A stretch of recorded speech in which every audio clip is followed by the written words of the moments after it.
लोकसभा निवडणुकीपूर्वी महाराष्ट्रातील एक सर्वे समोर आलाय, तसेच यातून आश्चर्यकारक निकाल लागणार असल्याचं दिसून येत आहे। टाइम्स नाऊ नवभारत या हिंदी वृत्तवाहिनीच्या जनगण का मन या सर्वेक्षणात महाराष्ट्रातील आकडेवारी ही महाविकास आघाडीची चिंता वाढवणारी आहे। यासोबतच इतरही अनेक राज्यातील अंदाज या सर्वेक्षणाच्या माध्यमातून वर्तवण्यात आलाय। सर्वेनुसार महाराष्ट्रातील 48 पैकी 36 जागा एनडीए आघाडीला जाऊ शकतात, ज्यापैकी 29 जागा या भाजपच्या खात्यात जातील असा अंदाज आहे। तर शिंदे गटाच्या शिवसेनेला 5 तर अजित पवार यांच्या गटातील राष्ट्रवादीला 2 जागा मिळण्याची शक्यता आहे।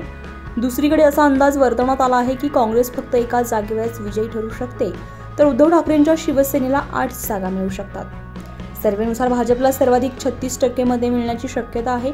शिंदे गटाला 8%, अजित पवार गटाला 4%, काँग्रेसला 8%, शिवसेना ठाकरे गटाला 21%, शरद पवारांच्या राष्ट्रवादीला 11% आणि इतरांना 12% मते मिळण्याची शक्यता आहे।